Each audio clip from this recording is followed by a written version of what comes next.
दोस्तों यूँ तो सरकार हर साल बच्चों के लिए कमाल के और बहुत सारे स्कॉलरशिप चलाती है, लेकिन आज की वीडियो में हम स्पेशली एनएमएमएस और एमबीपीपी इन दोनों स्कॉलरशिप की बात करेंगे। अगर आप 8वीं क्लास में पढ़ रहे हैं तो आपके लिए है एनएमएमएस स्कॉलरशिप, और अगर आप 9th क्लास में पढ़ रहे हैं तो आपके लिए एमबीपीपी स्कॉलरशिप वेट कर रही है।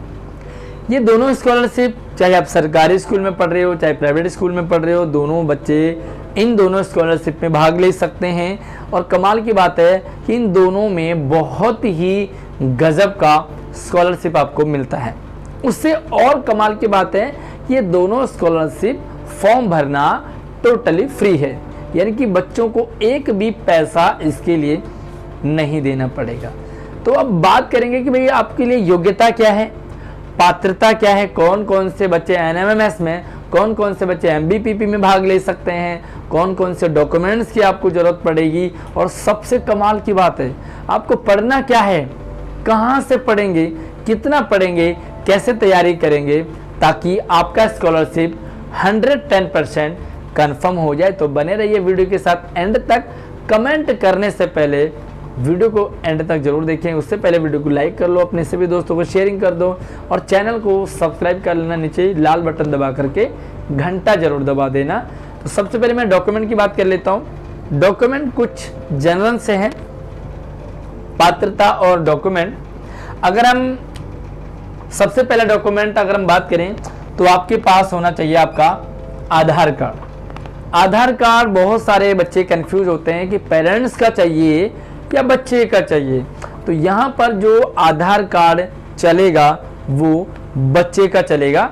तो आपके पास as a student Aadhaar card होना जरूरी है।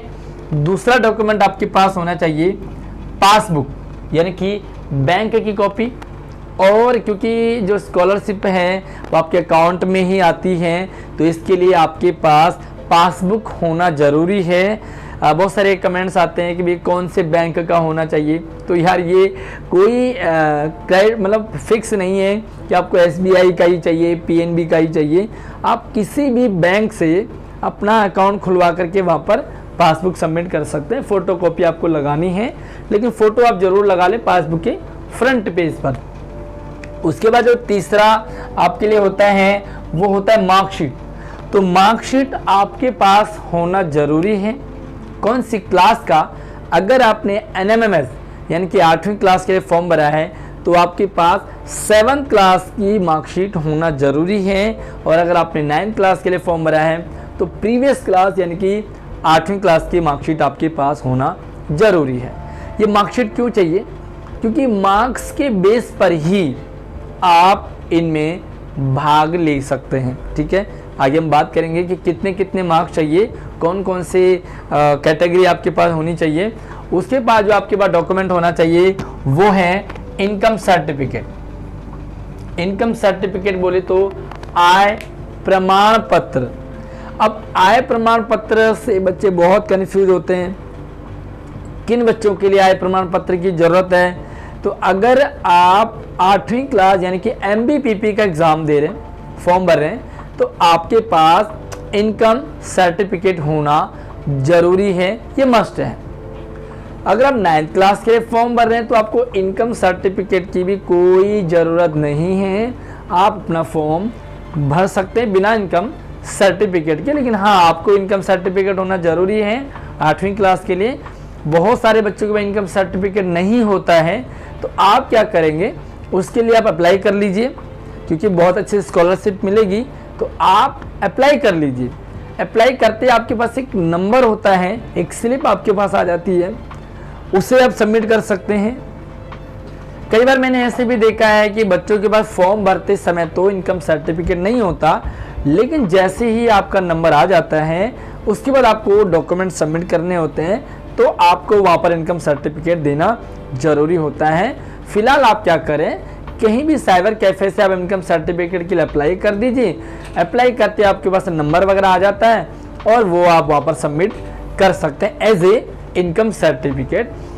अगली चीज़ आपके पास फ़ोटो होनी चाहिए।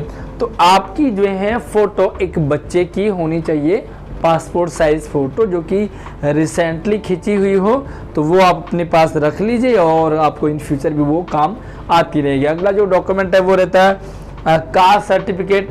कास्ट सर्टिफिकेट का मतलब है क्योंकि यहाँ पर कुछ छूट भी मिलती है और कुछ आपको स्कॉलरशिप में भी छूट मिलती है, यानी कि जनरल बच्चों के लिए अलग मेरिट लिस्ट बनती है और SC ST OBC के लिए अलग बनती है। तो इफ़ यू हैव, अगर आप हैं SC ST OBC और EWS, तो ये चारों के चारों सर्टिफिकेट आपके पास होना ज़रूरी है।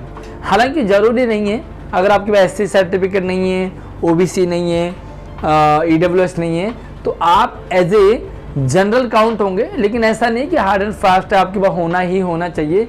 अगर है, अगर आप बना सकते हैं तो आपको भाई कंसेक्शन मिलता है, छूट मिल जाती है, क्योंकि जनरल बच्चों को ज़्यादा में कट ऑफ जाएगी, SC ST के लिए कम में रहेगी। तो आप अगर उस कैटेगरी में आते हैं तो आप अपना सर्टिफिकेट बनवा लीजिए। अगली बात करेंगे हम डिसेबिलिटी। डिसेबिलिटी का मतलब होता है उन बच्चों के लिए जो डिसेबल्ड हैं, यानी कि दिव्यांग हैं। फिजिकली जो बच्चे डिसेबल्ड हैं वो अपना सर्टिफिकेट वहाँ पर देंगे, क्योंकि उनको फिर से छूट लेनी है। अगर आपके पास सर्टिफिकेट नहीं है, फिर से मैं यही कहूँगा, तो आप सामान्य बच्चों में काउंट होंगे और आप उन्हीं के साथ कंपटीशन फाइट करेंगे। तो ये सारे के सारे डॉक्यूमेंट हैं। अब आपको कौन कौन से डॉक्यूमेंट्स की ज़रूरत ना भी हो तब भी चलेगी। देखो, कास्ट सर्टिफिकेट नहीं है तो चल जाएगा, डिसेबिलिटी नहीं है तो भी आपका चल जाएगा। MBPP 9th क्लास के लिए नहीं होता है, मार्कशीट होना आपका कंपलसरी है। मार्कशीट के बेस पर ही आपको यहाँ पर स्कॉलरशिप मिलती है। अब हम बात करेंगे सबसे मोस्ट इम्पॉर्टेंट चीज़ कि आखिर जो क्राइटेरिया है वो क्या है, पात्रता योग्यता क्या है, कौन से बच्चे भाग ले सकते हैं। तो अगर आप 8वीं क्लास यानी कि NMMS में भाग ले रहे हैं तो आपके पास पिछले साल यानी कि 7वीं क्लास में 55% ये पेन चल नहीं रहा है, तो आपको 55% मार्क्स होना आपके पास ज़रूरी है। साथ में अगर आप SC है ST है, जो भी आप कैटेगरी से आते तो आपको मार्क्स में छूट मिल जाती है। उसके बाद अगर आप 9th क्लास में हैं तो आपको यहाँ पर 60% मिनिमम आपके पास मार्क्स होना ज़रूरी है। तो 9th क्लास के लिए आपको होना चाहिए 60% मार्क्स। ये फिर से मार्कर चल नहीं रहा, लेकिन मैं आपको बता रहा हूँ कि 60% आपके पास मार्क्स होना ज़रूरी है 8वीं क्लास में ओवरऑल। यानी कि ऐसा नहीं कि एक एक सब्जेक्ट में आपने देखा, सारे सब्जेक्ट के अकॉर्डिंग आपके पास 60% मार्क्स होना चाहिए। वही सेम अगर आपकी कोई कैटेगरी है तो आपको छूट भी मार्क्स में मिल जाती है। अब हम बात करेंगे भाई तैयारी कैसे करेंगे, सबसे इम्पॉर्टेंट चीज़, क्योंकि यहाँ पर अलग अलग सब्जेक्ट पूछे जाते हैं। सैम्पल पेपर, अगर आपको सैम्पल पेपर चाहिए, अगर आपको क्या क्या पूछा जाएगा वो चाहिए, तो मैंने एक वीडियो बनाई है सेपरेट, आप उससे जाकर के ज़रूर देखें। इसी वीडियो के डिस्क्रिप्शन बॉक्स में आपको वो वीडियो मिल जाएंगी जिसमें आपको बहुत सारे सैम्पल पेपर मिलेंगे, साथ में सॉल्व वाले भी हैं, वो भी आप देख सकते हैं। साथ में अपने लिए आप बुक्स भी परचेज कर सकते हैं जिससे आप तैयारी कर सकते हैं। सब कुछ आपको लिंक डिस्क्रिप्शन बॉक्स में है। आपको अमेजन पे वहाँ पर आपको अच्छी छूट के साथ बुक्स भी मिल जाती हैं। रही बात तैयारी की, तो देखिए आपको तैयारी मैथ में तैयारी करनी है, साइंस में तैयारी करनी है, SST में तैयारी करनी है, तो ये दोनों तीनों सब्जेक्ट आपके बहुत अच्छे होने चाहिए। साथ में आपको मानसिक योग्यता, जो रीजनिंग वगैरह है, वो भी आपको उसकी तैयारी करनी होगी। तो यार वीडियो तो आप हमारे चैनल पे देख सकते हैं, लेकिन तैयारी आपको करनी होगी, हल्के में ना ले, लेकिन हाँ आसान बहुत है, आप कर सकते हैं, बशर्ते आपने अपनी तैयारी शुरू कर दी है। तो ये वीडियो आपके लिए काफ़ी इंपॉर्टेंट रही होगी। कुछ प्यारे प्यारे से कमेंट आप ज़रूर कर सकते हैं फीडबैक के तौर पे। वीडियो लाइक तो कर लिया, नहीं किया तो दोबारा कर लो, शेयरिंग कर दो और नीचे लाल बटन दबा करके घंटा ज़रूर दबा देना, ताकि इन फ्यूचर भी आपके साथ सारी अपडेट लगातार आती रहेंगी। जय हिंद।